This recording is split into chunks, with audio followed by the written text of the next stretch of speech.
Ayan, so siya naglapat ng silang po.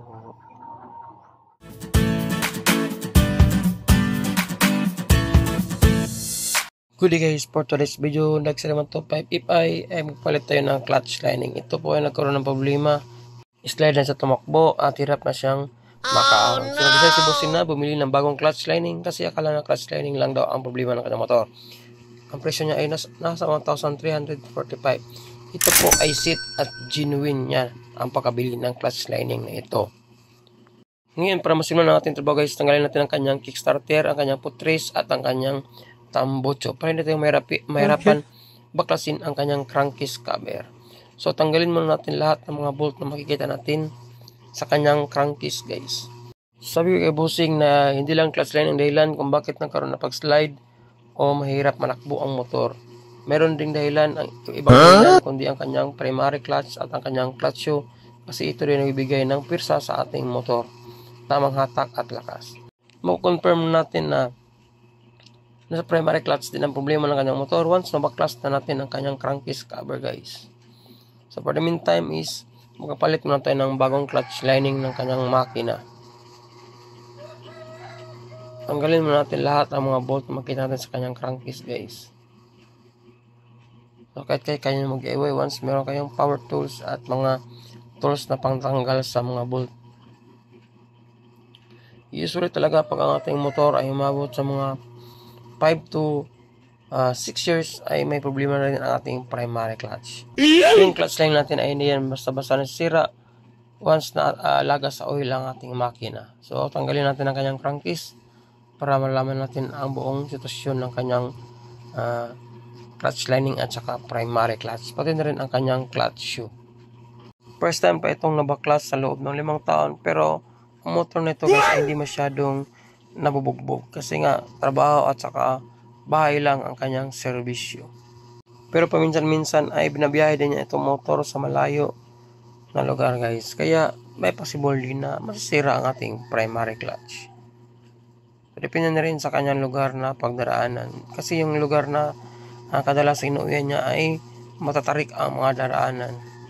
So ito na guys, nabaklas na natin ang kanyang crankcase. Medyo may kahirapan talaga kapag first time pa itong nabaklas ang kanyang crankcase kasi napakatigas talaga guys.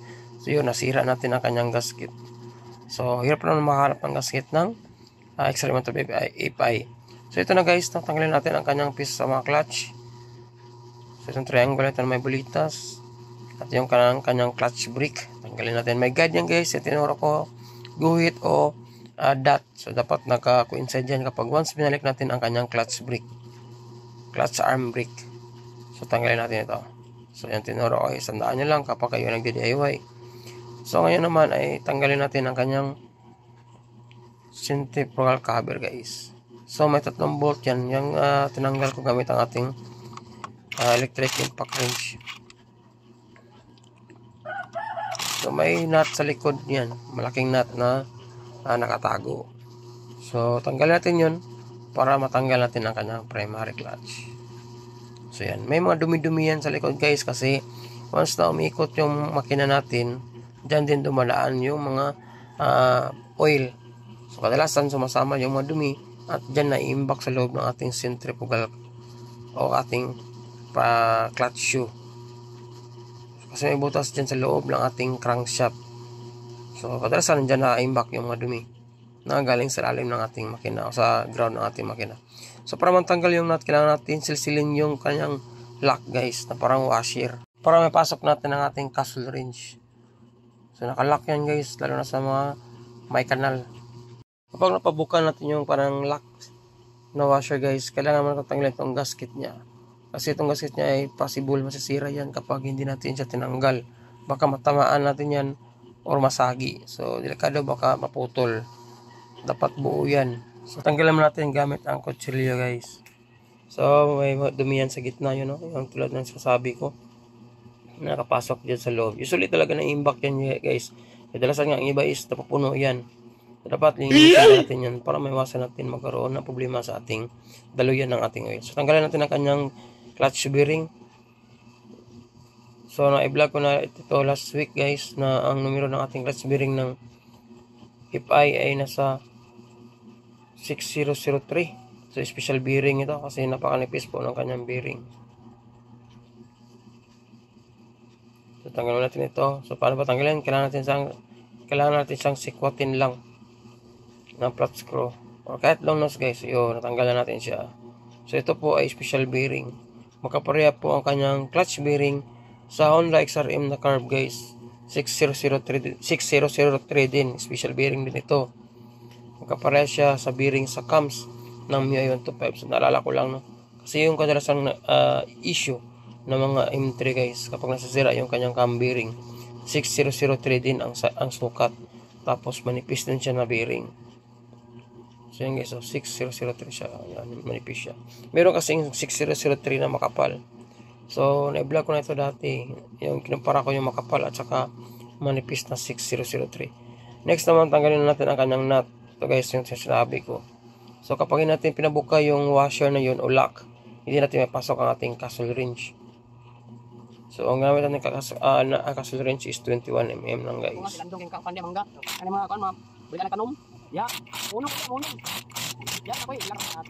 So yun, natanggal ang yung isang nut natin. Next naman is yung 19mm na nut sa ating clutch basket.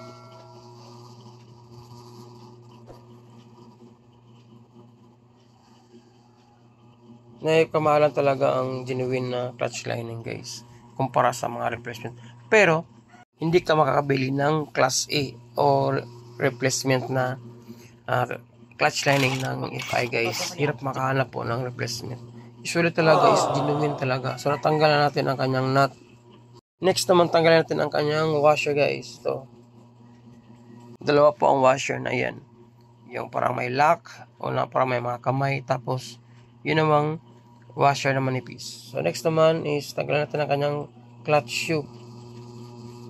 So pwede ito unahin, pwede din tanggalin lahat guys sabay-sabay.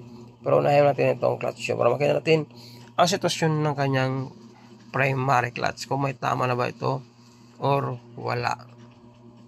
So ito na guys. So yun, meron na siyang tama, lumalalim na siya. Ibig sabihin nagkaroon na siya ng groove. So check natin ang kanyang clutch shoe. So ang kanyang clutch may tama na rin guys, no? May pagkaroon na siya ng pagnipis. Yun, no? Yun, manipis na siya kaunti. Pero pwede pa to, no? Hindi pa man siya totally naubos. Ang problema talaga is yung kanyang primary clutch guys. Nagkaroon na siya ng lalim. So possible ito rin ang sasadahilan kung bakit hirap sa makahatak ang ating motor ng ating customer. Yun, no? Kita nyo ba para mga linya na yan?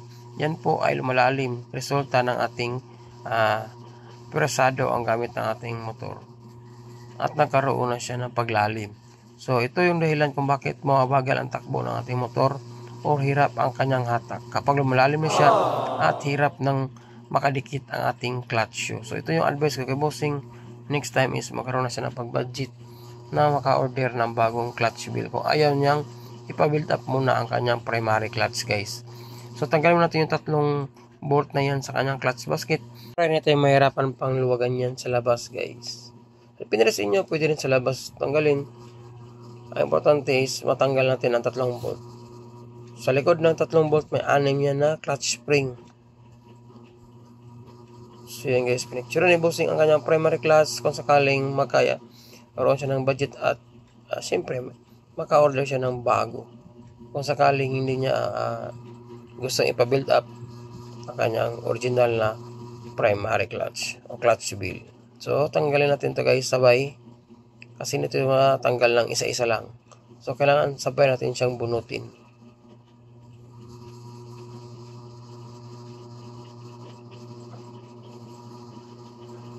So tanggalin muna natin itong tatlong bolt na ito guys. Tanggalin natin itong kanyang clutch plate lifter na rin. Kung ako tatanungin, much better din ang for temporary lang guys, no, yung pag-build up. Usually ito naman talaga yung ginagawa natin kapag hirap makahanap ng original na primary clutch. Importante is bumalik sa kapal ang ating primary clutch guys. At mawala na yung mga linya o groove para bumalik yung hatak na ating na-expect ng ating motor. Pero kung meron ka talaga kayong budget na makabili ng brand new, mas better bumili lang talaga ng brand new. So ito na guys, natanggalan natin ang kanyang primary clutch at clutch basket. makita natin ang sitwasyon ng ating clutch lining. So, dito naman guys, meron siyang bushing sa likod. Balik natin yan. At sa likod ng ating clutch basket is meron siyang washer. Tandaan nyo ng washer na yan guys, bawal yan mahulog once na ikabit natin yan muli. Kasi, mawawala yung half clutch kapag nahulog yung washer na yan. So, ito na guys, tanggalin natin yung clutch lining. Kita nyo yung spring na yan. So, kung anong posisyon yan pagbalik, dapat ganyan din guys. Kapag nagpalit yan ng clutch lining. So, dapat nakaharap yung bawat dulo na mayroong butas. So, ito na guys. Sa atin namang clutch lining, kahit anong direction, wala problema ang pagkabit. Ang importante is yung kanyang clutch friction o yung metal plate niya, dapat may direction yun. Kasi mayroon yung part na makinis, mayroon ding part na medyo matulis. Okay. So, ito na ang kanyang clutch lining. Makikita na natin. So, ito nga guys, sinabi ko guys, special talaga ang clutch lining ng Honda XR125 kasi meron siyang nakaumbok na parang tornilyo. Yun, yung nakaaraw kanina. Kasi dyan po, ikakabit natin ang yung spring niya. Meron siyang maliit na spring. So, yun guys. Yan. May spring yan. Yun, matinanggal ako. Kung obserbaran nyo guys, itong lining niya is goods pa siya. Pero sa edad ng ating motor ay di na talaga siyang palitan. Sabay na rin na mati-check din natin ang sitwasyon ng kanyang primary clutch at saka clutch shoe. Kasi yun yung talaga ang aking kadalasang sinasuggest kay bossing na hindi lang clutch line ang dahilan o basis kung bakit nagkaroon ng pag-slide ang ating motor. So ito na guys, yung posisyon ng ating clutch friction. Meron siyang matulis at meron din siyang makinis. So, pakiramdaman nyo lang kung saan nakaposisyon yung makinis. So, ito guys. So, ito yung part na makinis. Sa likurang bahagi, yun naman ang kanyang medyo may katulisan. Yan o. Okay. So, kung matulis ang posisyon ng ating clutch friction, kung saan siya nakaharap. So, dapat uniform siya guys. Para maganda ang lapat ng ating clutch lining at maganda rin ang pagbuka niya. So, ito guys. So, yung position na medyo makinis ay nakaharap sa labas. So, uniform na po lahat. Kung makinis ang nakaharap sa labas, the rest guys, makinis din yung dalawang clutch friction. So, depende na sa inyo kung saan nakaposition. Pero yung original talaga ng pagbaklas is makinis yung nakaharap sa labas na position ng ating clutch friction. So, yung apat na clutch line natin guys, medyo kailangan na talaga siya palitan. Kasi yung kanyang lining is wala na talaga, manipis na rin siya. So, ito yung papalit natin na bagong clutch lining. Yan po ay genuine talaga guys. Medyo may kamahalan talaga siya kapag genuine. Abang-abang na lang sa part 2 na kung saan i-assemble natin siya. At fundamental yung natin lahat ng pieces sa kanyang clutch guys. Maraming salamat at syempre see you sa aking next video. Ride safe. God bless.